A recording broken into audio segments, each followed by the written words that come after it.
झारखंड राज्य बनने के बाद झारखंड के लोग ठगे हुए महसूस कर रहे हैं कि 40% में पूरे भारतवर्ष को निमंत्रण क्यों, आखिर इस राज्य का बनने का उद्देश्य क्यों था।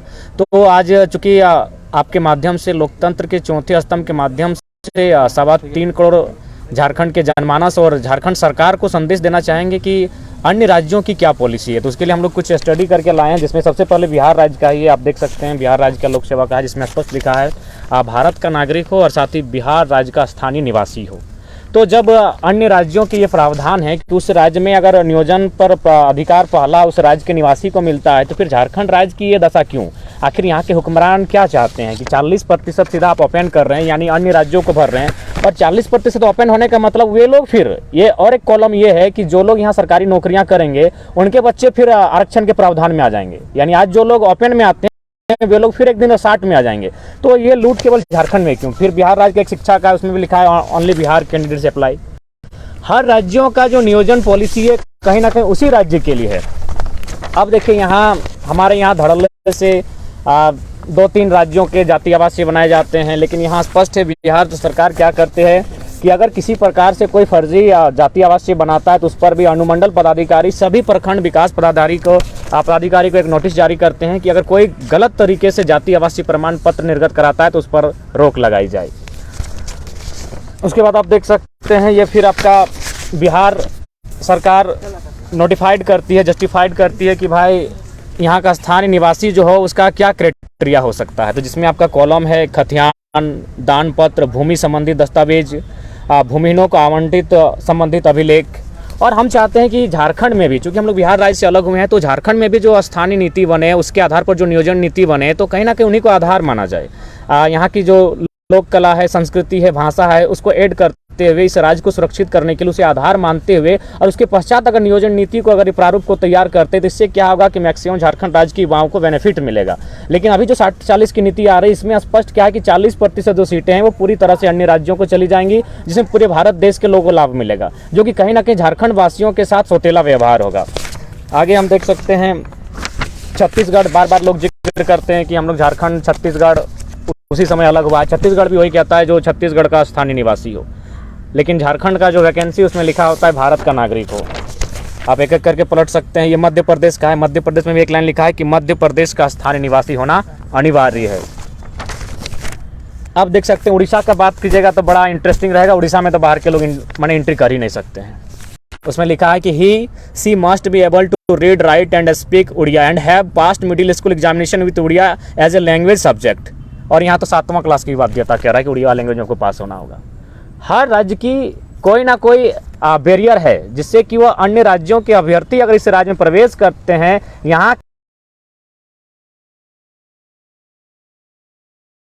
के युवाओं के अधिकार को छीनने की चेष्टा करते हैं, तो राज्य क्या करता है, अपने राज्य की शक्तियों का प्रयोग करते हुए कोई ऐसा कानून का प्रावधान करता है जिससे कि मैक्सिमम लाभ उस झारखंड, मैंने कहने का मतलब है उस स्थानीय लोगों को मिले और बाकी जो अन्य राज्य के लोग हैं उनको एक बैरियर मिल जाता है। लेकिन झारखंड में बैरियर नहीं मिल रहा है, बल्कि झारखंड में अन्य अभ्यर्थियों को जो अन्य राज्य के हैं उनको मनोबल मिल रहा है। तो ठीक आज हम लोग चाहते हैं कि आज के प्रेस कॉन्फ्रेंस के माध्यम से, चूंकि अभी विधानसभा का सत्र टला हुआ है होली के लिए, तो जब विधानसभा का सत्र चले उस समय जब नियोजन की नीति बने तो इन मुद्दों पर ध्यान रखते हुए राज्य सरकार एक ऐसी पॉलिसी लेकर आए जिससे कि इस राज्य के युवाओं को ज़्यादा से ज़्यादा बेनिफिट मिल सके।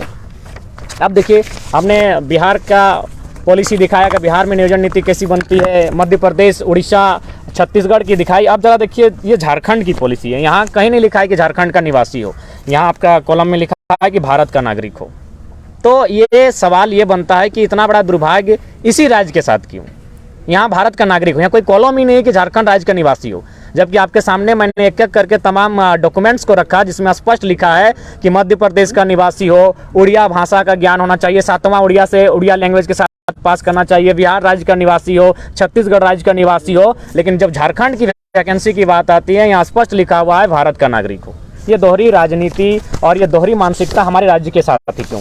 अब यहाँ देखिए कि एक झारखंड के अभ्यर्थी थे जिनका काउंसलिंग रद्द किया जाता है बिहार में, यह कहते हुए कि इनका अस्थायी निवासी ये झारखंड के हैं। तो क्या झारखंड के पास, झारखंड सरकार के पास ऐसा कोई साहसिक फैसला है, इनके पास कोई डिसीजन मेकर है जो इस प्रकार के डिसीजन ले सके कि जो अन्य राज्यों के अभ्यर्थी हैं, जो दोनों राज्यों में माने लाभ ले रहे हैं, दोनों राज्यों में अपना लाभ ले रहे हैं, उनको इस प्रकार का कोई नियम बनाकर उनकी स्थानीयता को रद्द कर सके, उनके नियोजन को रद्द कर सके। यहाँ देख सकते हैं झारखंड के एक साथी हैं जो कोल्हान प्रमंडल से हैं, उन्होंने आपका जमुई में जॉब कर रहे थे, सरकारी जॉब कर रहे थे, लेकिन वहाँ क्या किया जाता है, उनको निरस्त किया जाता है क्योंकि स्थानीय निवासी झारखंड के हैं।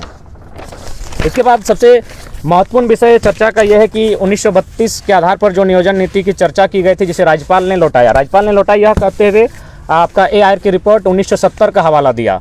सुप्रीम कोर्ट 422 का संख्या का उन्होंने हवाला देते हुए उस रिपोर्ट को उस विधेयक को वापस किया, लेकिन माननीय राज्यपाल महोदय शायद वे अपडेट नहीं है क्योंकि 1970 का हवाला दे रहे हैं। वे अगर अपडेट होते हैं तो उनको जानकारी होना चाहिए 2009 में 1970 के लगभग 39 साल बाद सुप्रीम कोर्ट का कहना है कि जो लोग अपने मूल राज्य को छोड़कर अन्य राज्यों में जा बसे हैं, उन्हें जाति के आधार पर किसी भी माने अन्य राज्यों में आरक्षण का लाभ में दावा नहीं कर सकते हैं।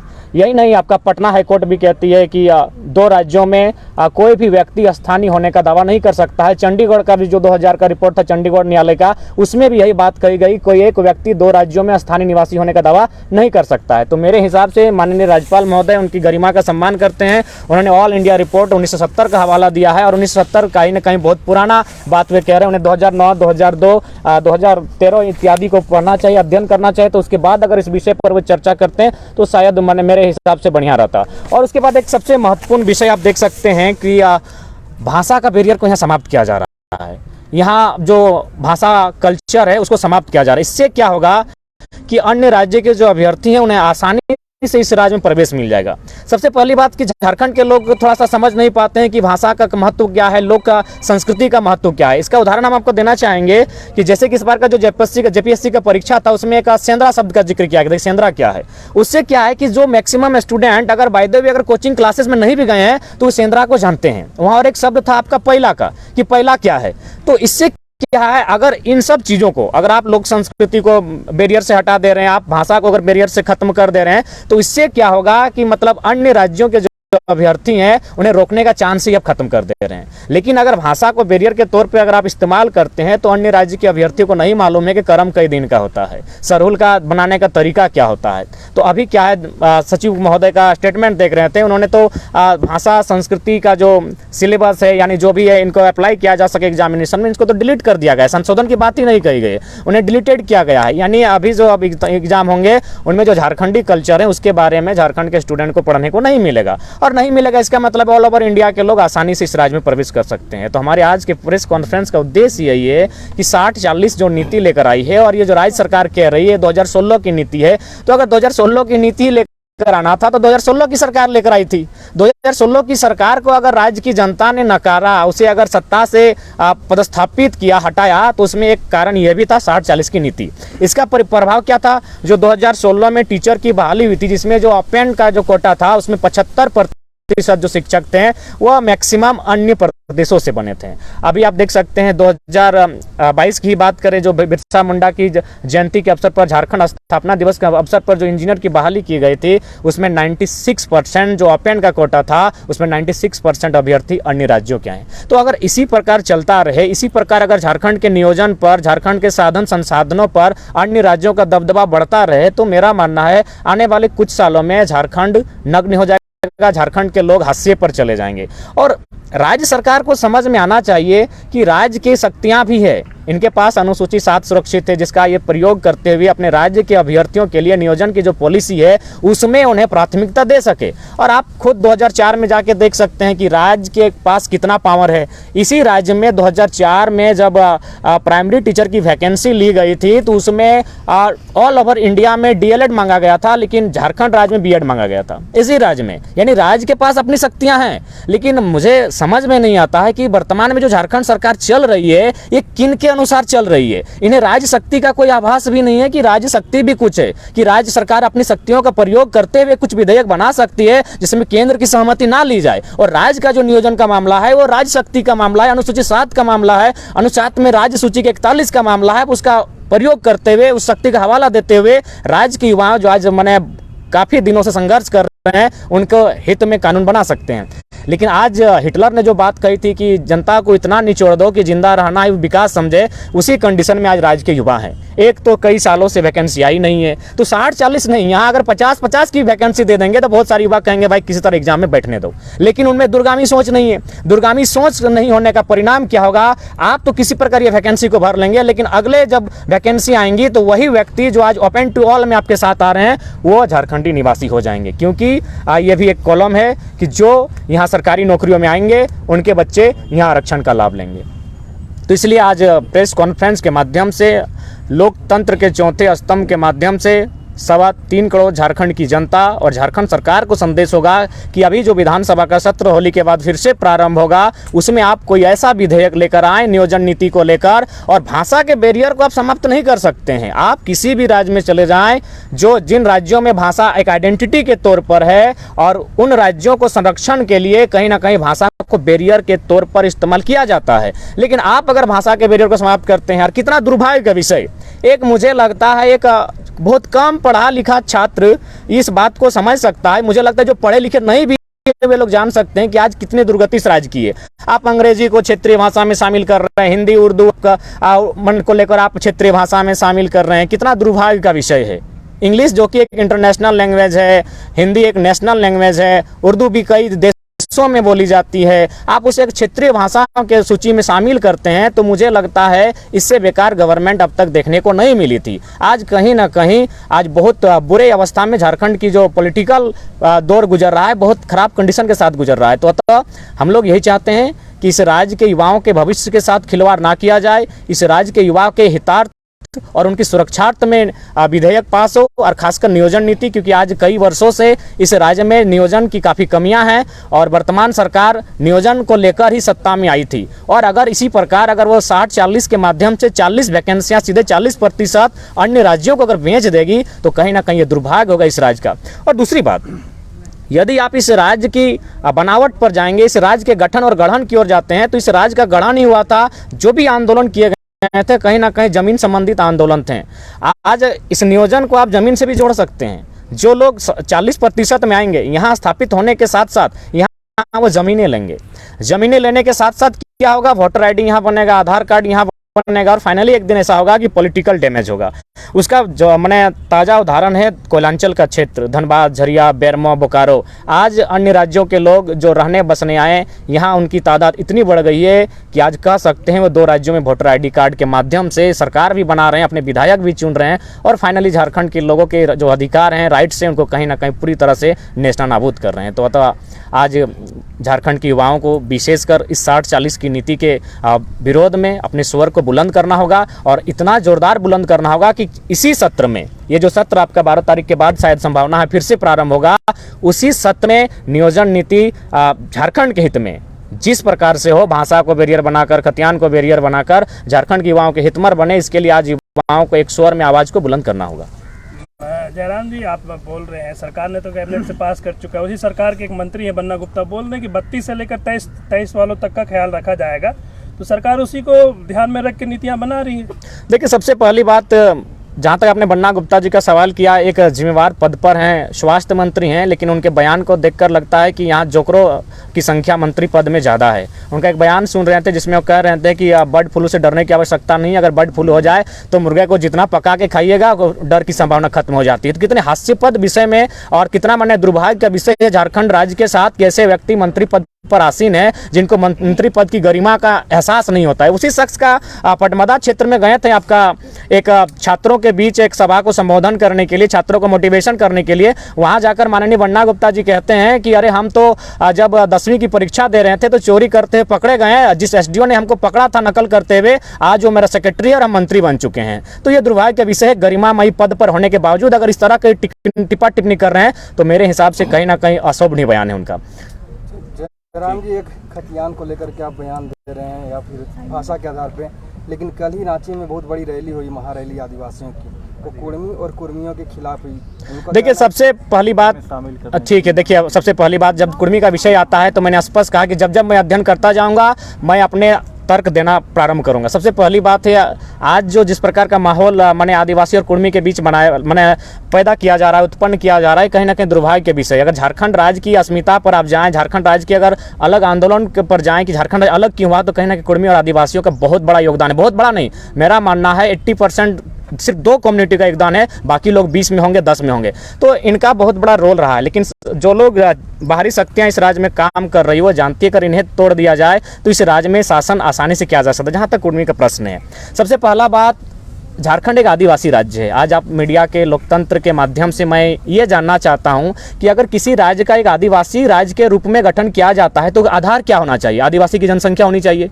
यदि किसी राज्य में आदिवासी की जनसंख्या 10% है, 15% है, 20% है, तो क्या उस राज्य को एक आदिवासी राज्य के रूप में गठन किया जा सकता है? शायद संभावना है नहीं। जब इस राज्य का गठन 1912 में किया जा रहा था तो 1913 का आप गैजेट पढ़ लीजिएगा, जिसमें कुर्मी कम्युनिटी को एसटी की सूची में था, यानी उनको आधार मानते, उनका पॉपुलेशन लगभग 20 से 25 के आसपास है। उसके बाद कुछ और कम्युनिटी है जैसे घटवार हैं, तो इन पॉपुलेशन को अगर जोड़ दिया जाए तो ये उस समय 50% से प्लस था। तो यानी कोई भी राज्य अगर गठन होता है तो कम से कम उसका पॉपुलेशन 50 to 60 होना चाहिए। तो उस समय जब इस राज्य का गठन हो रहा था, उस समय ये जो कुर्मी कम्युनिटी है वो कहीं ना कहीं एसटी की सूची में शामिल थी और उसी को आधार मानकर एक आदिवासी राज्य के रूप में इसका गठन किया जा रहा था। यही नहीं, ये राज्य आज भी अधूरा है क्योंकि हमारे पास 9-10 जिले नहीं है। बंगाल का पुरुलिया, झारग्राम, आपका मयूरभंज, क्योंझार इत्यादि नहीं है। उन राज्यों में आप चले जाएं, वहां भी सर्वे करें तो झारखंड राज्य जो बना, बृहद झारखंड बन रहा था, उसका उद्देश्य यही था आदिवासी राज्य के रूप में। तो आदिवासी राज्य का मतलब कम से कम 50% जनसंख्या। तो आदिवासियों का तो साफ तौर पर कहना है, आप लोग उनका भूमि हरण करने के लिए, उसका अधिग्रहण करने के लिए, हक मारने के लिए, आपको नहीं लगता कि लेट कर दिया आप लोगों ने आंदोलन? देखिए, मेरा मानना है आज जब मेरा जन्म नहीं हुआ तो उससे पहले से कुर्मी आंदोलन चल रहा है। दूसरा बात, सबसे पहली बात, ठीक है, लोगों को समझना होगा कि आखिर इस कम्युनिटी को सूची से हटाया क्यों गया। और मेरा मानना है कि कुर्मी का बेटा के साथ साथ पूरे झारखंड स्टेट को, ठीक है, आपके बीच विवाद होना, तर्क वितर्क होना, पक्ष विपक्ष होना, असहमति होना, ये सब चलता रहेगा, लेकिन सच्चाई को जानना होगा। जब 1908 के आसपास, 1907 के आसपास टाटा ने बहुत ज़्यादा संख्या में ज़मीन का अधिग्रहण किया गया, तो उस समय मेरा हिसाब से मानना था अंग्रेज़ों का कि अगर इसी तरह चलता रहे कंपनियों का दौर तो कहीं ना कहीं झारखंड के लोग भोले भाले हैं और इनकी ज़मीनों को सब अधिग्रहण कर लेंगे। तो उस समय चूँकि जो लोग एसटी की सूची में शामिल हैं उनकी ज़मीनों का अधिग्रहण आसानी से नहीं हो सकता है। लेकिन जो कोलियरी क्षेत्र है, आप देख सकते हैं धनबाद और बोकारो जिला, उसमें जो भी कोलियरी क्षेत्र हैं उनमें मैक्सिमम जो ज़मीनें गई हैं उसमें कुर्मी समुदाय की गई हैं। तो एक चालाकी के साथ, एक साजिश के साथ इनको सूची से इसलिए बाहर किया गया था ताकि ज़मीनों को अधिग्रहण करने में आसानी होगी। उसके बाद अगर टाटा की बात करें तो मैं धनबाद से संबंध रखता हूं। टाटा का धनबाद में 2 ही यूनिट है, टाटा जामाडोवा, टाटा सिजवा, और दोनों यूनिट कुर्मियों की ज़मीन पर स्थापित है। तो एक बहुत गहरी साजिश के साथ 1950 में जैसे कुर्मी कम्युनिटी को आदिवासी की सूची से बाहर किया गया, 1951 में सिंदरी का प्लांट खड़ा होता है। आप सिंदरी प्लांट को सर्च कर लीजिए, वहाँ हर लाया है 85 से करोड़ के लागत के साथ। वहाँ कितने लोगों को लाभ मिला है? उनका तो कहना 1931 में भी आप नहीं थे। नहीं, 1913 में 1913 का गैजेट, आप ही के नेता जो हैं, कोई नेता थे महतो, वो बंगाल प्रेसिडेंसी में, वहाँ पे कोर्ट में, बंगाल कोर्ट में एक हलफनामा देते हैं कि हम एसटी में शामिल नहीं होंगे, हमको एसटी से हटा दिया। अच्छा एक बात कहिए, आज कहना, मेरा नहीं कहना, ठीक है, उनका देखिए, सबसे पहला हम तर्क जब बात की है तो मैं एक ऐसा तर्क प्रस्तुत करके जाऊंगा जिससे कि शायद किसी को आपस में रंजिश का संबंध नहीं होगा। सबसे पहला बात, 2-4 व्यक्तियों के माध्यम से आप पूरे समाज को जस्टिफाई नहीं कर सकते हैं। ठीक है, कुछ लोगों ने किसी कारणवश लोभ में अगर इस तरह किया होगा, लेकिन आपको जो वास्तविकता है उसे जानना होगा। दूसरी बात, आज अगर आप देख सकते हैं, और मेरा मानना है कि शायद ये मीडिया के बंधु बेहतर कर सकते हैं। सबसे पहला बात, मैंने ऑल ओवर इंडिया के कुर्मी और झारखंड के टोटमिक कुर्मी को एक करने का, मैंने एक दिखाने का प्रयास किया जाता। तो मैं चाहूँगा कि मीडिया के बंधु, पलामू क्षेत्र में ऑल ओवर इंडिया के कुछ कुर्मी समुदाय लोग रहते हैं और टोटमिक लोग तो खैर छोटा नागपुर पठार में बहुत ज़्यादा हैं। तो आप लोग उनका जो जीवन दर्शन है उस पर एक अध्ययन किया जाए और उनके जीवन दर्शन को पब्लिकली सबके सामने रखा जाए कि उनमें कितनी भिन्नता है। बहुत सारी भिन्नताएं हैं, इसलिए टोटमिक कुर्मी और ऑल ओवर इंडिया कुर्मी में बहुत सारा अंतर है। दूसरी बात, देखिए, जब आज ये मांग जो चल रही है, मेरे हिसाब से सेंट्रल की बात है और सेंट्रल में झारखंड के अलावा बहुत समुदाय हैं, भील हैं, गोंड है, मीना है और भी बहुत सारे आदिवासी समुदाय हैं। क्या उन्होंने विरोध किया? नहीं किया। अब अगर झारखंड में विरोध किया जा रहा है तो मेरा मानना है कि संविधान आखिर क्यों है? संविधान प्रत्येक व्यक्ति को ध्यान में रखकर बनाया गया है और मैं अभी 32 आदिवासी की, मैंने एसटी के सूची में 32 समुदाय शामिल है और कुछ नए जुड़े हैं, शायद 3 या 4, ऑल ओवर 10 जुड़े हैं, लेकिन झारखंड में 3 या 4, लोहरा, भोक्ता, तमड़िया इत्यादि। तो अगर आप चलिए अब कुर्मी की बात थोड़ा सा बगल में रखते हैं और हम थोड़ा सा एसटी में जो 32 उन्हीं पर चर्चा करते हैं। पहाड़िया की क्या स्थिति है, बिरजिया की क्या स्थिति है, बिरहरिया की क्या स्थिति है।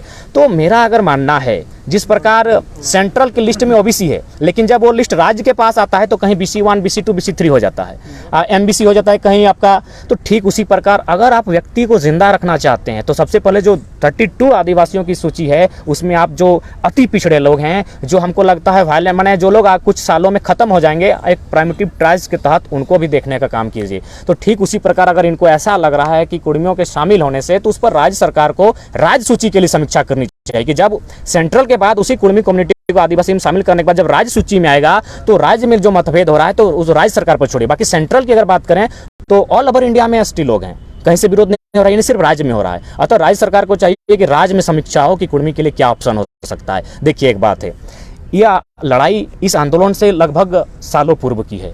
हम लोग 32 के खतियान को लेकर निकले थे, हम लोग नियोजन नीति को लेकर निकले थे, लेकिन अगर जब आपका सवाल आएगा तो उसका हम तार्किक उत्तर रख सकते हैं। और तार्किक उत्तर यही है कि जब राज्य का गठन किया जा रहा था तो एक बहुत बड़ी आबादी के साथ आदिवासी राज्य के रूप में इसका गठन किया जा रहा था। उस समय तत्कालीन जो सूची थी उसमें कुर्मी शामिल था। उसके बाद उसे सूची से हटाने का रीजन यही था कि खनिज संपदा, मैक्सिमम जो खनिज संपदा है वह कुर्मी की धरती पर ही आज उतना नहीं। अगर हम बात करें HEC और हिंडाल्को की तो मेरे हिसाब से हम लोग काफ़ी आयु हमारी कम है। आप लोग खुद जाके सर्वे कर लें कि मैक्सिमम ज़मीनें किन की है। तो जमीन अधिग्रहण करने के कारण ही उनको सूची से बाहर किया गया था। एक आरोप आप पर भी लग रहा है, आदिवासी लोग लगा रहे हैं कि जयराम मतलब जहाँ भी कहीं उम्मीद कुछ विद्रोह होता है वहाँ पे जाके कूद जाते हैं, खाली पहले भाषा, फिर खतियान, फिर जैन वाला पहाड़ पे जाके। देखिए सबसे पहला बात, मैंने हर जगह कूद जाते हैं, अपना टांग अड़ा देते हैं। इनका राजनीति अब खत्म। नहीं, सबसे पहली बात है हम लोग का भी उम्र क्या है, यही तो हम लोग स्टार्टिंग कर रहे हैं। हम लोग का भी दांत ठीक से 32 को उगा नहीं है, तो मेरे हिसाब से गलत धारणा दे रहे हैं। और हम लोग तो हमेशा किसी के अधिकार पर हम लोग वार नहीं किए हैं।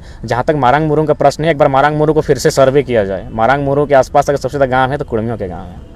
अच्छा, ये चमरा लिंडा जो बोल रहे हैं कि अगर कुर्मी आदिवासी बनने की मांग करते हैं तो पूरे झारखंड में तितली की तरह आदिवासियों को उतार देंगे।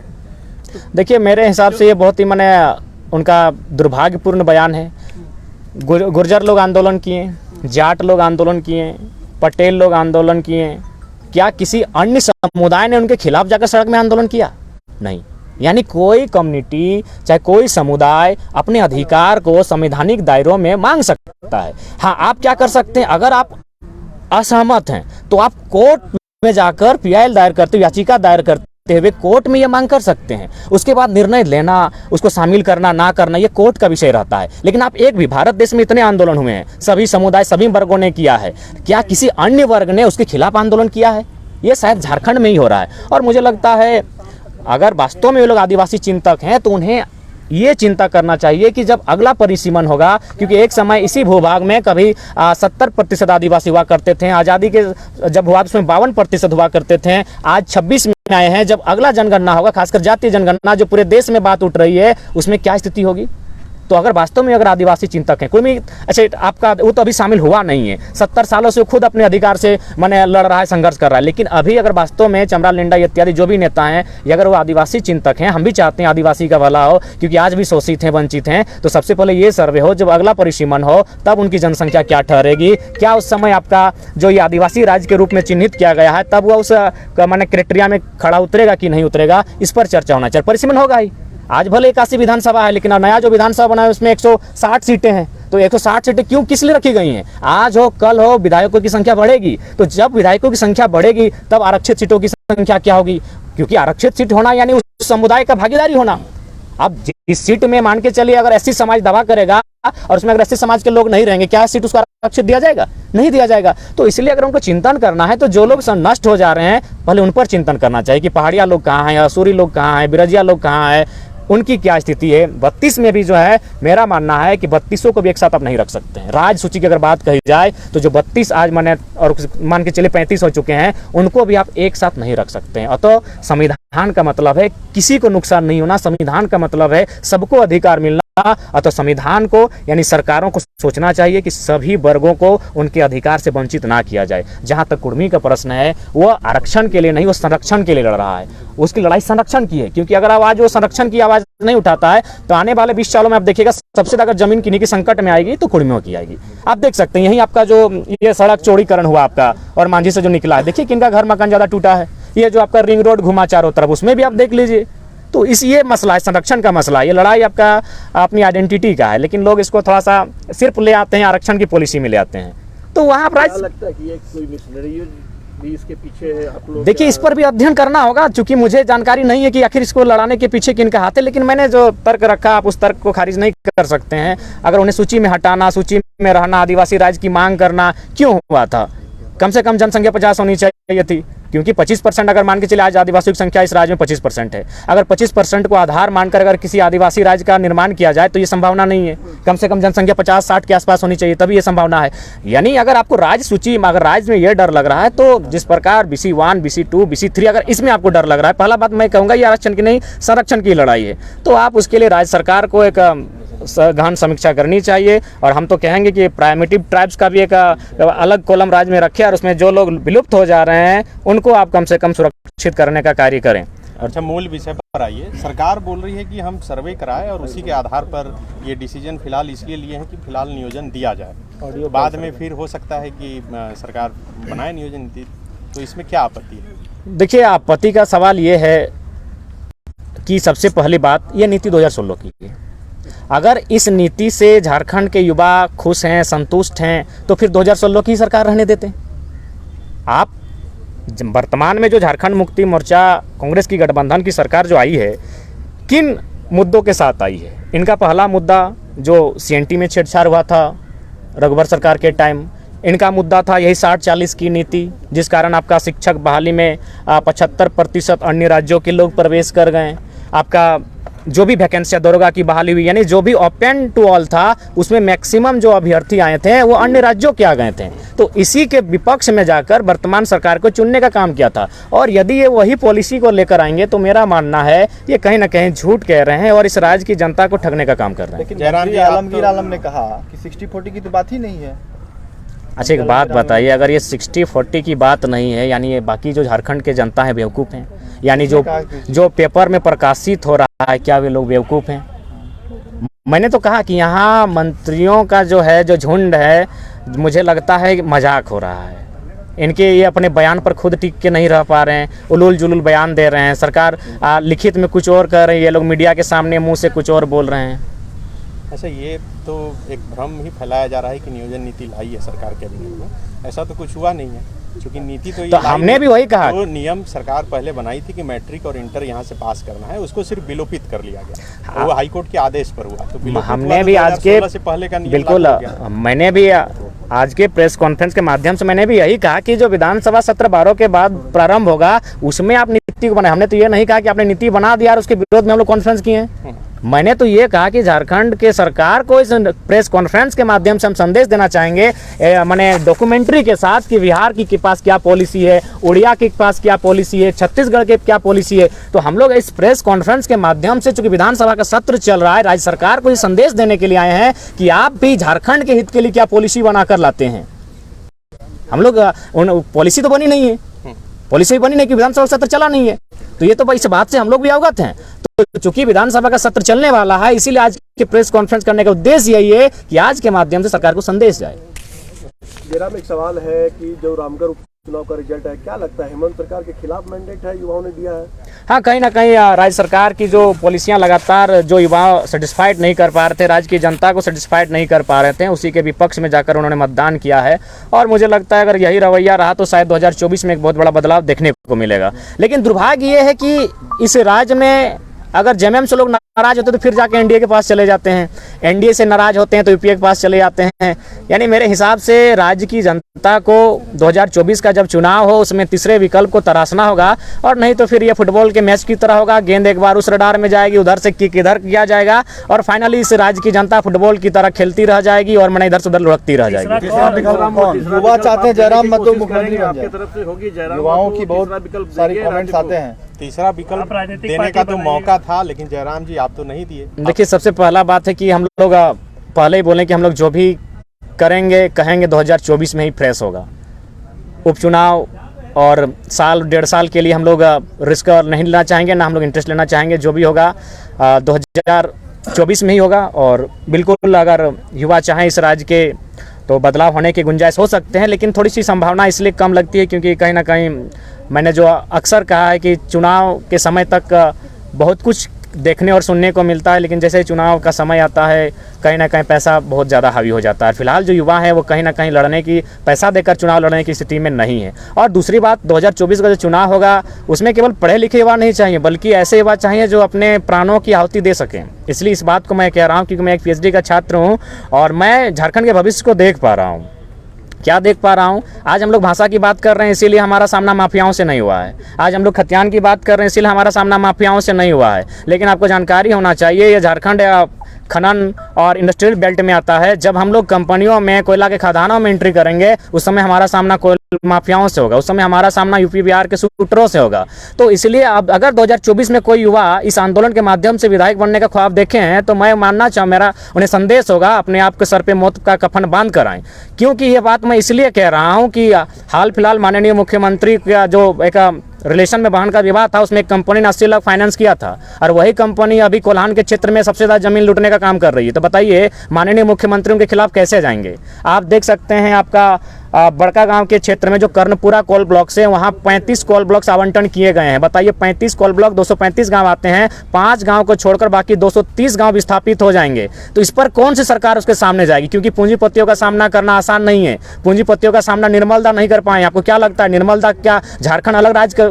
निर्मल दा को मारने में कंपनियों का भी रोल है। स्वर्ण रेखा नदी परियोजना में खुले मंच पर कहता हूँ, आपको क्या लगता है शहीद सुनील महतो ऐसे ही शहादत दिए हैं? उसमें कहीं ना कहीं जो जमशेदपुर में स्थापित कंपनियां हैं, अभी नाम मैं समय के साथ लूंगा, उनका रोल है। तो इसीलिए 2024 का जो चुनाव होगा, अगर बदलाव चाहते हैं तो उसके लिए मेरा मानना है कि शायद पहला दौर ऐसा होगा जिसमें यहाँ के चुनने वाले विधायकों को सर पर कफन बांध कर आना होगा, क्योंकि उनका सामना माफियाओं से होगा, उनका सामना बड़े बड़े दबंगों से होगा। अगर ये शक्ति उनके पास है तो राज्य में बदलाव हो सकता है, और नहीं तो फिर आप कहेंगे कि जीते जी बदलाव कर सकें, बिना रिस्क लिए बदलाव कर सके, ये संभव नहीं है। आप मंच देंगे, इसीलिए तो पूछा जा रहा है कि आप मंच देंगे, आप राजनीतिक पार्टी बनाएंगे, चुनाव देखिए, जब वर्तमान में जो पक्ष और विपक्ष है राज्य में, अगर इनसे नहीं संभलता है तो जाहिर सी बात है हम लोग को एक प्रयास करना होगा, और उस प्रयास के लिए हम लोग प्रतिबद्ध हैं। निश्चय ही 2024 में इस उलगुलान के माध्यम से एक बदलाव देखने को मिलेगा। लोकसभा और विधानसभा दोनों किस चुनाव में आप सब ट्रेलर लोकसभा में ही दिखेगा।